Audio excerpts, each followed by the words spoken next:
Entonces ahora que ya tratamos los datos, podemos seguir con el feed forward, que es la predicción de los datos. Así es como se compone una red neuronal. Tenemos una capa de entrada que van a ser nuestras características. Por ejemplo, estos circulitos que ven acá son las neuronas. La capa de entrada va a tener tantas neuronas como características tengamos.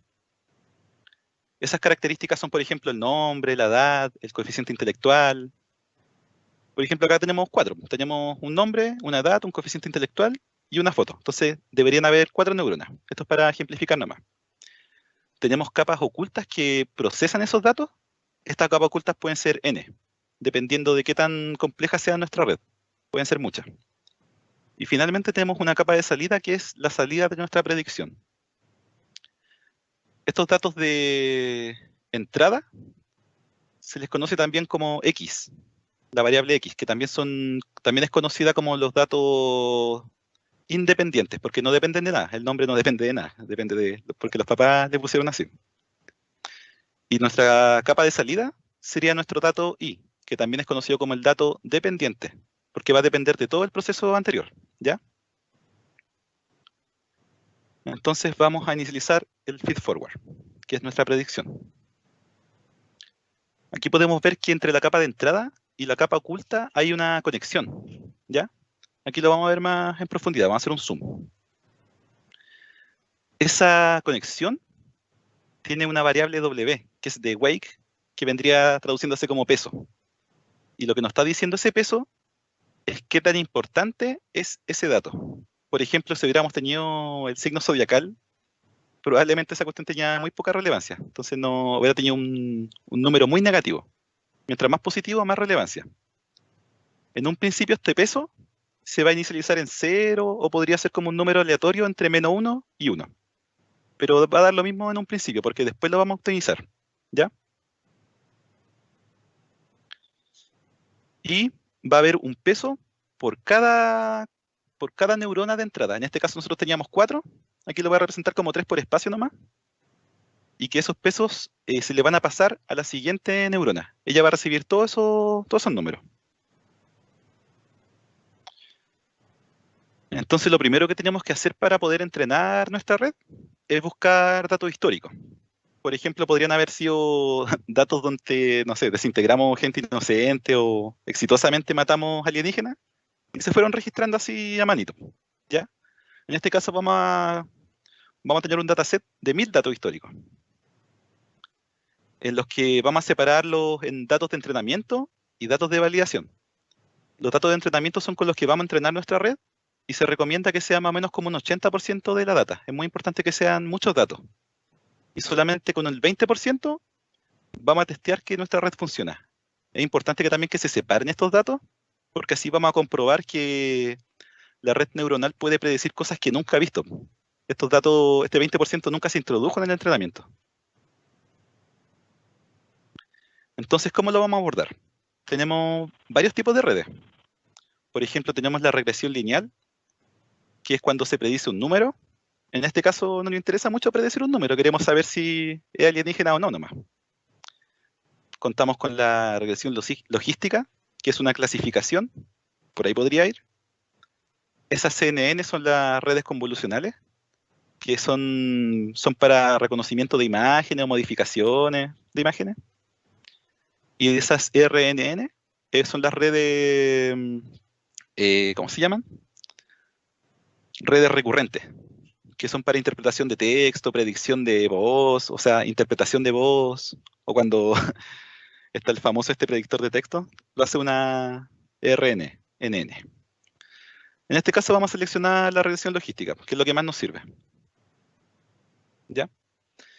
Entonces, en nuestras primeras neuronas, nuestra capa de entrada, vamos a poner nuestras características. Va a haber un arreglo con los números estos de los nombres, va a ir la edad y el coeficiente intelectual, y la foto, como les decía, la vamos a dejar aparte porque ocupa mucho espacio.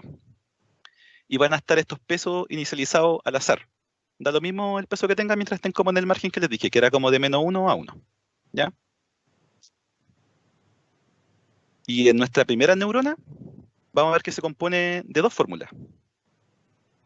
Esto se conoce como la fórmula de regresión logística y una fórmula de activación. Vamos a ver en profundidad la primera. La primera fórmula lo que va a hacer, esto se traduce de esta forma, es W por el producto punto o producto escalar de X más B. Ese W va a ser un arreglo con todos esos pesos que tenían nuestras conexiones, ¿ya?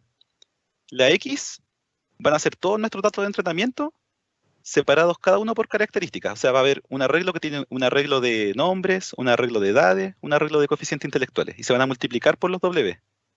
Con eso estamos entendiendo que ese W nos va a dar una ponderación de esos datos. Y finalmente, un más B, que ese B es de bias, que se traduce como sesgo. Y ese sesgo va a ser un número que le va a dar como una importancia inicial a la neurona. Va a haber un sesgo por cada neurona. Y lo que nos va a decir es como qué tan importante es esa neurona para nuestro objetivo. Y ese resultado se guarda en una variable z, ¿ya?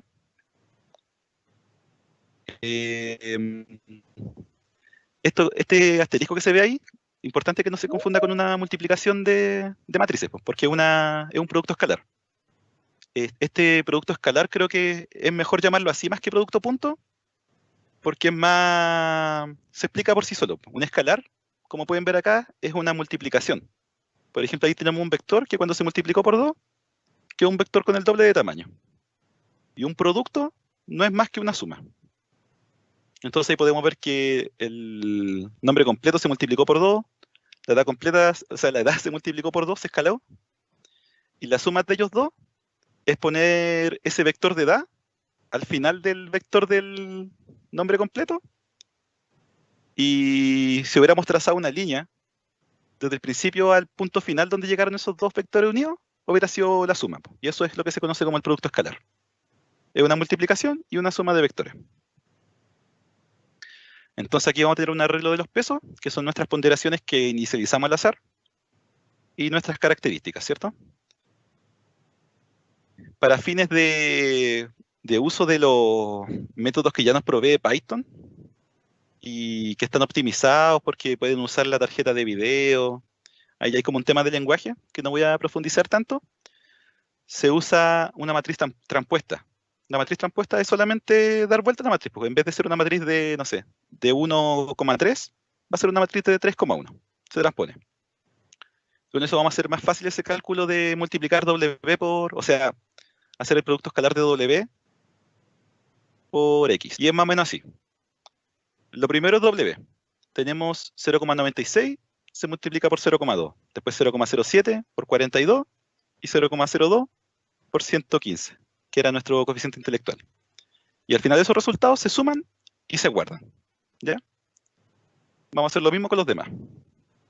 Va a hacer la multiplicación, los va a sumar, lo guarda. Multiplicación, suma, guarda.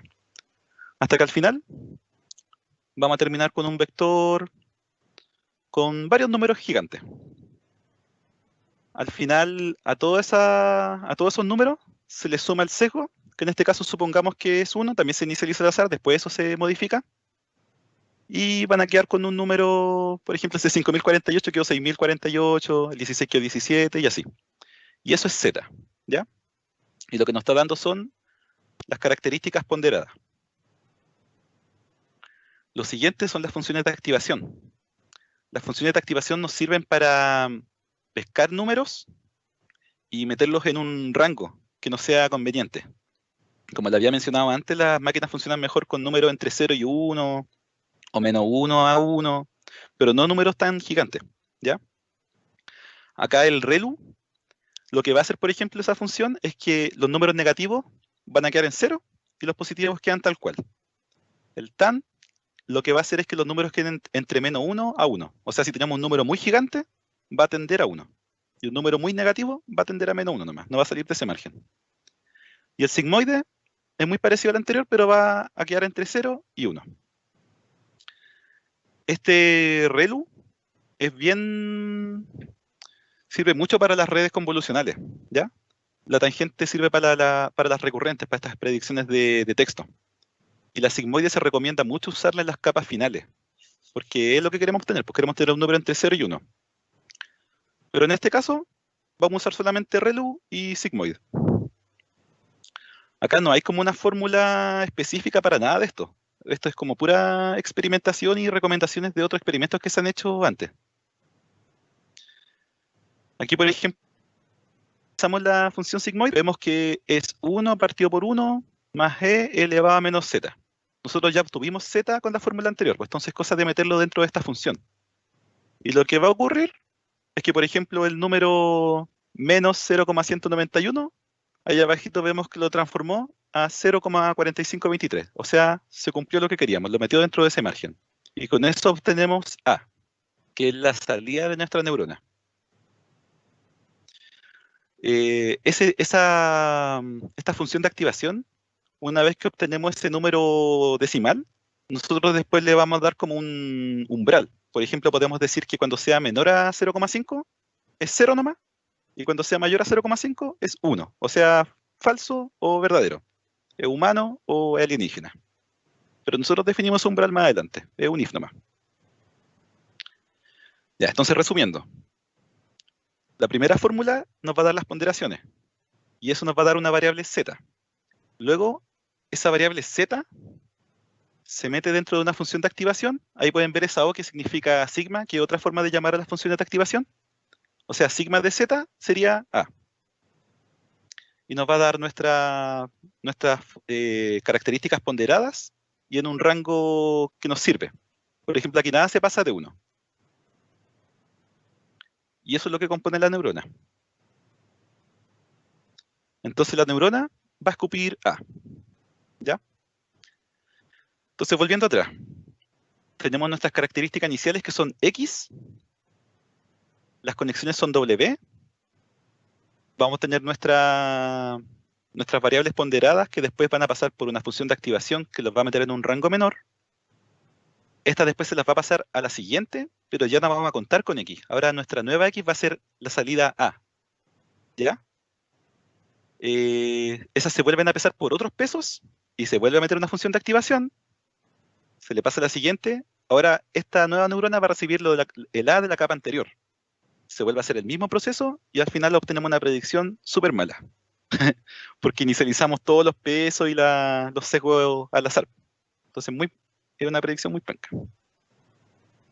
Entonces lo obvio es saber qué tan bien predice nuestra red.